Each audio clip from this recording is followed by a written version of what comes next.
ஸ்ரீ மார்க்கண்டேய புராணம் 20ஆம் அத்தியாயம் வைவஸ்வத மன்வந்திரம் சூரியன் சமக்ஞா.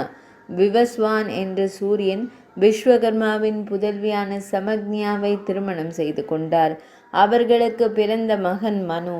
அடுத்த முறை சூரியன் தன்னை நெருங்கும் போது அவரின் ஒளியை காண முடியாமல் சமக்ஞா விழிகளை மூடிக்கொள்ள அதனை வெறுத்த சூரியன், உலகில் பிறந்தவர்கள் இறப்பதற்கு காரணமான மகனை பெறுவாய் என்று கூற யமன் பிறந்தான்.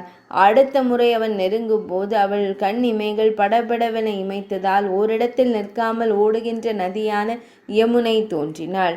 சாயா தேவி தோற்றம். இதனை பொறுக்க முடியாத தேவி சமக்ஞை தனது நிழலை சாயாதேவி என உருவாக்கி, தன்னை போல் கணவரிடம் குழந்தைகளை பெற்றுக்கொள், ஆனால் நீ யார் என்பதை இரகசியமாக வைத்துக்கொள் என்றாள்.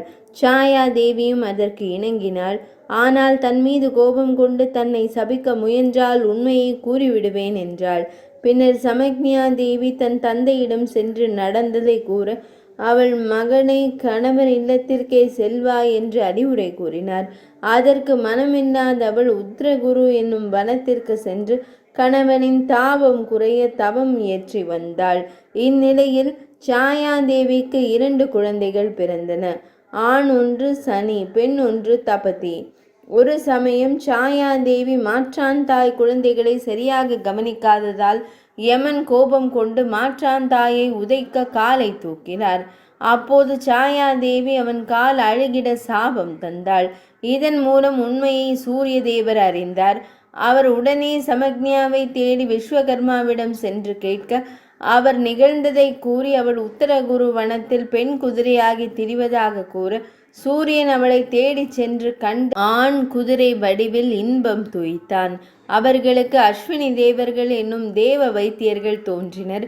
பின்பு விஸ்வகர்மா சூரிய மண்டலத்தை தனது சாணை சக்கரத்தில் வைத்து தேய்த்து அதன் தேஜஸில் 8 1 பங்கை குறைத்து விட்டார். குறைந்து தள்ளப்பட்ட பகுதியிலிருந்து தேவ சிற்பியான விஸ்வகர்மா பகவான் ஸ்ரீ மகாவிஷ்ணுமூர்த்திக்கு சக்கரத்தையும், சிவனாருக்கு சூலத்தையும், சுப்பிரமணியனுக்கு வேலாயுதம், குபேரனுக்கு சிபிகை என்ற ஆயுதத்தையும் செய்து கொடுத்தார்.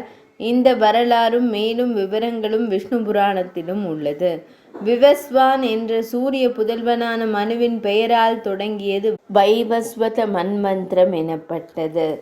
20ஆம் அத்தியாயம் இனிதே நிறைவடைந்தது.